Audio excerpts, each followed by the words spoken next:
നിന്ന് ഈ അടുത്ത് വരെ പറഞ്ഞ ഏകനായ പുസ്തകത്തിന്റെ ഓർമ്മയ്ക്കായി ഞങ്ങൾ ചിറ്റാതിരിക്കുന്നു.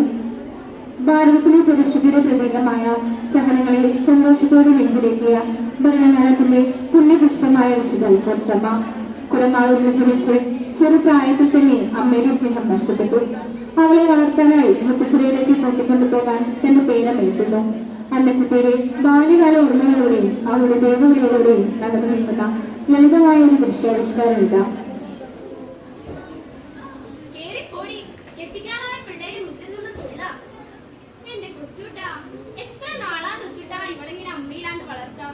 അതുകൊണ്ട് ഞാൻ ഇവിടെ മുത്തച്ഛലേക്ക് കൊണ്ടുപോവാ. അന്നക്കുട്ടിയെ പോയി തുണിയോളൊക്കെ എടുത്തിട്ട് വാ. അന്നമ്മേ, അവളൊരു കന്യകയായി ജീവിക്കണമെന്നാണ് ദൈവഹിതം.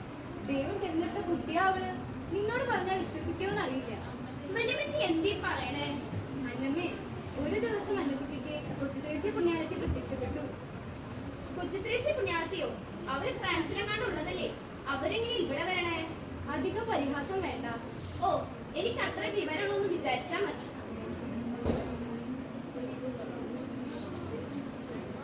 അന്നക്കുട്ടിയെ, അന്നക്കുട്ടി പോവാല്ലേ? ആഹാ, അത് നന്നായിട്ട്. നിങ്ങൾ ഇത്രയ്ക്ക് കൂട്ടായിരുന്നല്ലേ? അന്നക്കുട്ടി പഠിക്കാൻ പോവല്ലേ? ഇടയ്ക്കിടയ്ക്ക് അപ്പനെയും കൂട്ടി വരാലോ. ലോകത്തിന്റെ സുഖസൗകര്യങ്ങൾ ഉപേക്ഷിച്ച് ദൈവസ്നേഹത്തിനായി സ്വന്തം ജീവിതം സമർപ്പിച്ചവളാണ് അന്നക്കുട്ടി. ഈശോയെ മാത്രം ഹൃദയത്തിൽ സ്വീകരിച്ച ആ കൊച്ചു പെൺകുട്ടിക്ക് ആ വിവാഹാലോചന സന്തോഷമല്ല, മറിച്ച് വലിയൊരു പ്രതിസന്ധിയായിരുന്നു. സ്വന്തം കുടുംബത്തിന്റെ ആഗ്രഹവും തന്റെ ഉള്ളിലെ ദൈവവിളിയും തമ്മിൽ അന്നക്കുട്ടിയുടെ മനസ്സിൽ ഉടലെടുത്ത നിമിഷത്തിലേക്ക്. ആ, അന്നക്കുട്ടി വന്നല്ലോ. അന്നക്കുട്ടി, ഞാനേ ഒരു അളിയനാവാൻ പാടിയ. നിന്റെ കല്യാണക്കാരി ഇവിടെ പറഞ്ഞോണ്ടിരിക്കണേ. എനിക്കൊന്നും വേണ്ട കല്യാണം. അത് നീയാണോ തീരുമാനിക്കണേ? പിള്ളേര് കല്യാണം വേണ്ട വേണ്ടെന്ന് പറയുമ്പോ നമ്മള് വേണം വേണമെന്ന് വിചാരിച്ചോണം. ഏയ്, ഇത് ആ സൈസ് ഒന്നല്ല. കേറി പോടാ.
അന്നക്കുട്ടിയുടെ ജീവിതത്തിലെ ഏറ്റവും പരീക്ഷണം നിറഞ്ഞ ദിവസമായിരുന്നു അത്.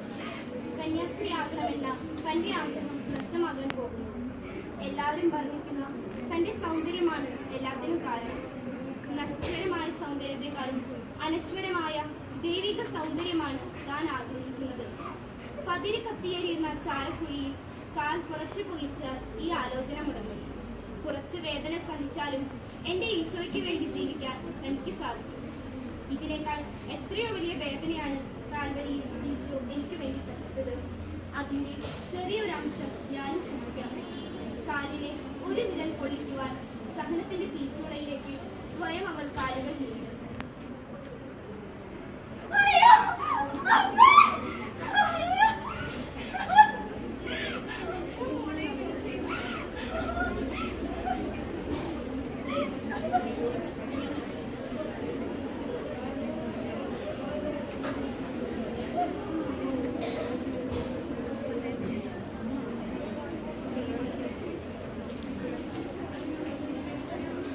ജീവിതത്തിന്റെ പല അവസരങ്ങളിലും അൽഫോൻസാമ്മയുടെ വിശ്വാസം പരീക്ഷണത്തിന് വിധേയമായിട്ടുണ്ട്. അഗ്നിശുദ്ധിയാലെ കന്യാവ്രതം പരിരക്ഷിച്ചുകൊണ്ട് ദിവ്യനാഥനെ സ്വയം സമർപ്പിച്ച് ദൈവം വാഗ്ദാനങ്ങളിൽ വിശ്വസ്തനാണ് എന്ന സത്യത്തിലുള്ള വിശ്വാസം ഒരു മേഘപാളി പോലെ അവളുടെ നമ്മുടെ വിലയേറി. ദൈവവിശ്വാസത്തിന് ജീവിതത്തിൽ വലിയ പ്രാധാന്യം നൽകിയ വിശുദ്ധ അൽഫോൻസാമയെ പോലെ ജീവിതത്തിന്റെ പരീക്ഷണങ്ങളിൽ ഉറച്ചു നിൽക്കാൻ നമുക്ക് സാധിക്കട്ടെ. അതിനായി വിശുദ്ധ അൽഫോൻസാമയുടെ മാധ്യസ്ഥം നമുക്ക് യാചിക്കാം.